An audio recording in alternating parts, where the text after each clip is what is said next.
Gracias, Héctor. Con todos estos entuertos que trae la paz total, lo que nos cuenta la exministra Buitrago, la firma de las extradiciones por parte del presidente Abelardo de la Espriella, la duda es qué va a pasar a futuro. El presidente lo anticipa, dice que la paz viene solamente a través de la fuerza y de la ley, pero cierra la puerta a cualquier negociación de paz con los grupos criminales en la ceremonia de ascenso de las últimas horas en Bogotá.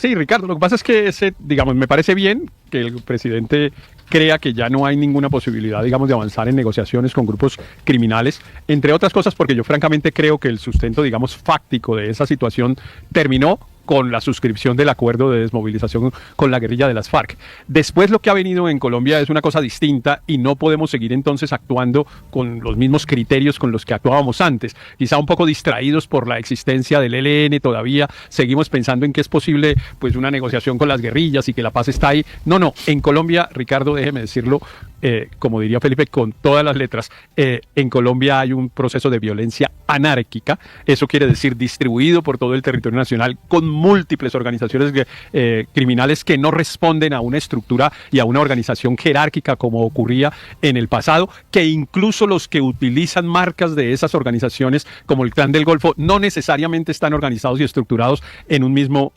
grupo, y por lo tanto nosotros estamos ahora sí frente a una situación de seguridad ciudadana y no frente a un conflicto armado. Usted se acuerda que esa discusión la dábamos hace 20 años en el gobierno del expresidente Álvaro Uribe, que decía en Colombia no hay un conflicto armado, sino una amenaza terrorista. Una amenaza terrorista. Sí, el presidente Abelardo de la Espriella dice algo más o menos parecido 20 años después. Yo creo que está equivocado. En Colombia no hay una amenaza terrorista. En Colombia hay un fenómeno de violencia anárquica que se había anunciado que iba a ocurrir si no se implementaba adecuadamente el acuerdo de paz de La Habana, como en efecto ocurrió. 751, Aurelio. Pero un momento, sí, es que con lo que no calculábamos era que el presidente Petro, porque yo no creo que tenga tanta relación con el acuerdo de paz, porque de todas estas disidencias ahora no sabemos cuáles estaban o no, o firmaron el acuerdo de paz. No, es que el presidente Petro lo hizo con premeditación y alevosía. Es que oyendo uno a la ministra Buitrago dice, es que lo hizo así para fortalecer a los grupos, al margen de la ley y al narcotráfico. Es que hay una duda muy grande sobre los motivos que podía tener el gobierno de Gustavo Petro para alojar en un apartahotel de Chapinero a un cabecilla como el Mocho Olmedo fuera de la fiscalía. El amigo. Ah, bueno, nunca le suspendió la condición de gestor de paz. Que mordisco, y al final. 7:52 minutos. No, el presidente dejó fortalecer los grupos narcodelincuentes con premeditación. Aurelio, 7:52. Porque si hay algo que no es el presidente Petro, es bruto. Hay noticias, en eso usted tiene razón. En segundos, noticias urgentes desde la presidencia, desde Nepal. Aurelio, me decía. Qué pena, Aurelio. Sí. Ricardo, yo me quedo, Ricardo, con la casi última frase de la doctora Ángela Buitrago. La cogió. Sí, señor. La que dijo: la paz total perseguía otras cosas distintas a la paz. Claro. Y entonces aquí es donde uno entiende por qué Petro, a pesar de ser el presidente que más personas ha extraditado en 4 años, 913, con esos 2 casos tenía una reserva especial. Y si lo junto con la última frase de la doctora Buitrago, estos casos que perseguían más allá de la paz. Esto es lo que acaba de decir la doctora Buitrago, me parece lo más grave de esta entrevista, porque acusa al gobierno de Petro de que ese resguardo a estos capos iban más allá de los intereses de la paz general, que además pues es un deber y un derecho de los gobiernos y de los ciudadanos conseguir y buscar la paz. Pero la doctora Buitrago dice, iba más allá de eso. Y de alguna manera el caso de Araña se vuelve más emblemático todavía, porque usted y yo sabemos muy bien, y muchos sabemos, que Araña realmente era un capo que hacía negocios con los comandos de frontera y no era propiamente un dirigente de comandos de frontera, que su puesto en esa mesa aparecía comprado por él. Entonces, júnteme los tres elementos. Primero, Petro extraditó 913, pero estos no. Segundo, Ricardo, dice la doctora Buitrago, eran objetivos distintos a la propia paz. Y tercero, el señor Araña no era de comandos de frontera, sino que ha comprado el puesto siendo un narcotraficante.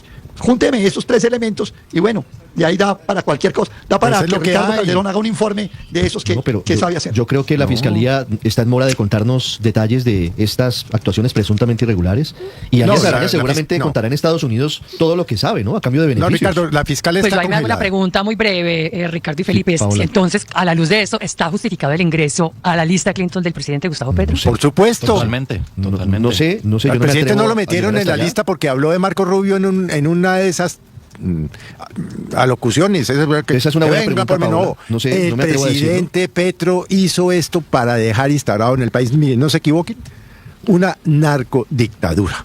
Porque era su plan con Maduro, lo que pasa es que se les desbarató. Luis Ernesto.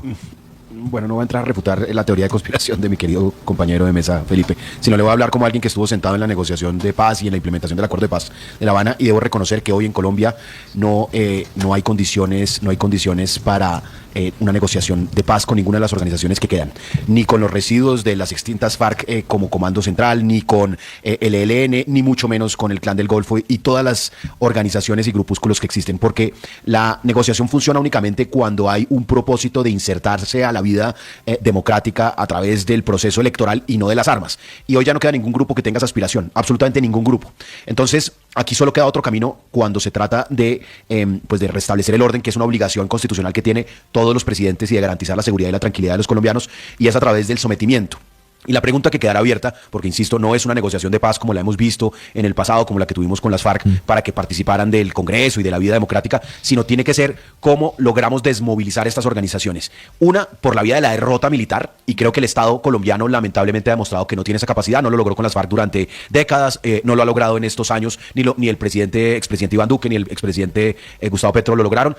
Entonces, la pregunta es si las condiciones para su desmovilización pueden incluir negociaciones de sometimiento y condiciones especiales para que entreguen sus capitales y demás, y ahí yo sí creo que esa puerta no la debería cerrar el gobierno, es decir, sometimiento a la justicia con unas condiciones como lo hace por ejemplo en los Estados Unidos, cuando una organización criminal entrega sus recursos y entonces puede preservar una parte incluso de lo que entrega. Pero bajo una ley de sometimiento, Luis Ernesto, aquí no puede haber una negociación política ni de esa índole. De acuerdo, no hay sometimiento. Pues la ley de sometimiento de Diosdado Esa diferenciación es muy importante. No, una ley de sometimiento a la justicia eventualmente sería el camino para poder ser la autopista legal para desmovilizar. Pero si cuando Vivian Morales era fiscal, el Clan del Golfo se acercó a la fiscalía, ella lo contó públicamente, a buscar el sometimiento. No estaban las condiciones. Acuérdese que no estaban las condiciones. En una entrevista, Juan Fernando no, Petro dijo que había llegado a un vamos a acuerdo seguir con el creyendo a los delincuentes, que yo me someto, que no, el mismo Clan del Golfo. No, esa gente ahí es que o se someten. Ya uno, por favor. Felipe, solo para responderle a Felipe, Ricardo, y es que para poder llegar a un sometimiento y a una ley de sometimiento,